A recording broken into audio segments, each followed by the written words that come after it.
এক্সেলের একটা রো বা একটা কলামে কয়টা টেক্সট বা কয়টা নাম্বার আছে এটা বের করার জন্য কাউন্ট ফর্মুলা ব্যবহার করা হয়। আমরা আজকে দেখাবো কাউন্টের কতগুলো ফর্মুলা আছে। কাউন্টের সবচেয়ে বেসিক ফর্মুলা হচ্ছে শুধু কাউন্ট। এই শুধু কাউন্ট ফর্মুলাটা শুধুমাত্র কোনো নাম্বার বা ভ্যালু থেকে কতগুলা নাম্বার বা ভ্যালু আছে সেটা বের করার জন্য ব্যবহার করা হয়। ফর এক্সাম্পল, আমি এখন দেখাবো শুধু কাউন্টের ফর্মুলা। শুধু কাউন্টের ফর্মুলা দেওয়ার জন্য প্রথমে ইকুয়াল সাইন দিতে হবে, তারপরে কাউন্ট লিখতে হবে। কাউন্ট লিখলে প্রথমেই কাউন্টের ফর্মুলার অপশনটা আসবে, এটা ডাবল ক্লিক করলাম। এখন আপনি ধরেন এই রো থেকে কতগুলো নাম্বার আছে বা ভ্যালু আছে তা বের করতে যাচ্ছে। সেক্ষেত্রে প্রথম থেকে টেনে ধরে শেষ পর্যন্ত সিলেক্ট করলাম, ব্র্যাকেট ক্লোজ। দেখা যাবে এখানে রেজাল্ট আসতেছে 35। তার মানে এখানে কতগুলো নাম্বার বা ভ্যালু আছে 35। এটা শুধু কাউন্টের ফর্মুলা। পরের ভার্সন কাউন্ট এ। কাউন্ট এটা কি? কাউন্ট এটা হচ্ছে any number or any text কতগুলো আছে বের করার জন্য কাউন্টের ফর্মুলা ব্যবহার করা হয়। ধরুন এই রোতে কতগুলো টেক্সট আছে এটা বের করার জন্য আমরা কাউন্টের ফর্মুলা ব্যবহার করব। প্রথমে ইকুয়াল সাইন, দেন কাউন্ট লিখব। কাউন্ট লিখলে কাউন্টের পরেই কাউন্ট এ একটা অপশন আসবে, যেটাকে ডাবল ক্লিক করব। কাউন্টের ফর্মুলা শুরু হয়ে যাবে। এরপর আমরা ওই রোটা সিলেক্ট করে দিব। কন্ট্রোল শিফট চেপে অ্যারো ডাউন ক্লিক করলে পুরোটা সিলেক্ট হয়ে যাবে, দেন ব্র্যাকেট ক্লোজ। তার মানে এখানেও 35 টেক্সট আছে। কাউন্টের ফর্মুলা টেক্সট এবং নাম্বার দুইটার ক্ষেত্রে ব্যবহার করা যায়, বাট কাউন্ট ফর্মুলাটা শুধুমাত্র কোনো ডাটা, নাম্বার বা ভ্যালুর ক্ষেত্রে ব্যবহার করা যায়, কোনো টেক্সটের ক্ষেত্রে ব্যবহার করা যায় না, তখন সে ভ্যালু দেখাবে না। এই জন্য ইউনিট প্রাইসের এই ঘরটা আমরা যদি দেখি, এখানে শুধুমাত্র নাম্বার আছে। এই ক্ষেত্রেও আমরা কাউন্টের ফর্মুলা ব্যবহার করতে পারি এবং কাউন্টেও ব্যবহার করতে পারি, দুইটা যে কোনো একটা ব্যবহার করতে পারি।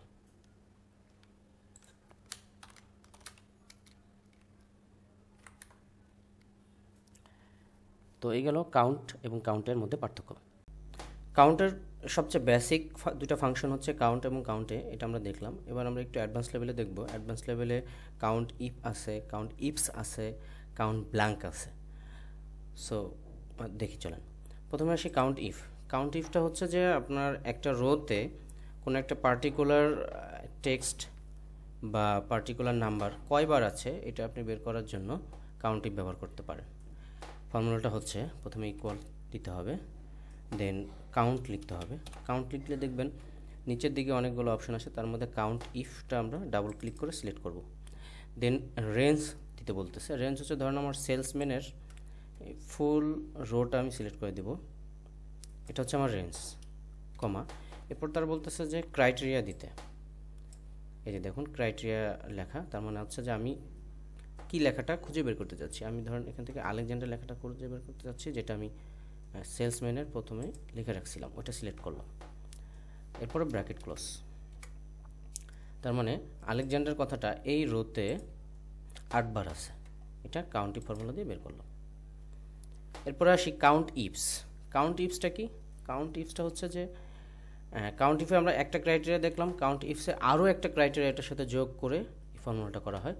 ফর এক্সাম্পল, সেলসম্যানে আলেকজান্ডার আছে, আলেকজান্ডারের পরে আরেকটা আইটেম আছে যেখানে হচ্ছে আলেকজান্ডারের সাথে টেলিভিশন আছে, আলেকজান্ডারের সাথে ধরুন হচ্ছে হোম থিয়েটার কথাটা আছে, আলেকজান্ডারের সাথে আরও অনেকগুলো থাকতে পারে, ভিডিও গেমস কথাটা আছে। তো আলেকজান্ডারের সাথে টেলিভিশন কথাটা কয়বার লেখা আছে বা কতবার আছে এইটা আমি বের করতে যাচ্ছি, মানে ডাবল ক্রাইটেরিয়া যোগ হলো। সেজন্য কাউন্ট ইফস ফর্মুলাটা ব্যবহার করতে হবে। সেক্ষেত্রে কী করতে হবে? প্রথমে ইকুয়াল, দেন আবার কাউন্ট লিখলাম। কাউন্ট লিখলে নিচের দিকে আসলে দেখবেন কাউন্ট ইফস, ইফের সাথে একটা এস যোগ আছে, এটা ডাবল ক্লিক করলাম। প্রথমে ক্রাইটেরিয়া রেঞ্জ 1, দ্যাট মিনস হচ্ছে আমার প্রথম ক্রাইটেরিয়া। প্রথম ক্রাইটেরিয়া হচ্ছে আমি ওই সেলসম্যানের রোটা সিলেক্ট করব, পুরোটা সিলেক্ট করতে হবে। দেন হচ্ছে তারা লিখতেছে ক্রাইটেরিয়া 1, দেখুন এখানে উল্লেখ করে দিচ্ছে যে ক্রাইটেরিয়া রেঞ্জ 1, তারপর হচ্ছে ক্রাইটেরিয়া 1। ক্রাইটেরিয়া 1 হচ্ছে আমি যে রোটা সিলেক্ট করলাম এই রোড থেকে আমি কোন নামটা খুঁজে বের করতে যাচ্ছি, ধরুন আলেকজান্ডার।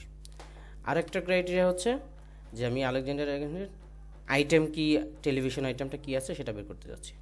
সো সেক্ষেত্রেও সেমভাবে রেঞ্জটা সিলেক্ট করে দিতে হবে, যে রেঞ্জ থেকে আমি ডাটাটা খুঁজতেছি সেই রেঞ্জের আমি সিলেক্ট করে দিলাম। এটা হচ্ছে ক্রাইটেরিয়া রেঞ্জ 2 দিলাম। তো এই রেঞ্জের থেকে আমি কি বের করতে চাচ্ছি, টেলিভিশন কথাটা লেখাটা বের করতে চাচ্ছি। সো টেলিভিশন কথাটা আমার কোথায় আছে, এই যে আমি আগে থেকে লিখে রাখছিলাম, দিয়ে দিলাম, সিলেক্ট করে দেন ব্র্যাকেট ক্লোজ। এই যে টেলিভিশন কথাটা আছে এখানে, এখান থেকে আলেকজান্ডারের সাথে টেলিভিশন কথাটা কতবার আছে সেটা কাউন্ট ইফস দিয়ে আমরা বের করলাম, ইজি। এরপরে আরেকটা ফর্মুলা দেখি, কাউন্ট ব্ল্যাঙ্ক। কাউন্ট ব্ল্যাঙ্ক মানে কি, ধরুন হচ্ছে যে আপনার রোর মধ্যে বা কলামের মধ্যে কতগুলো ঘর ব্ল্যাঙ্ক আছে, এটা আপনি বের করতে চাচ্ছেন।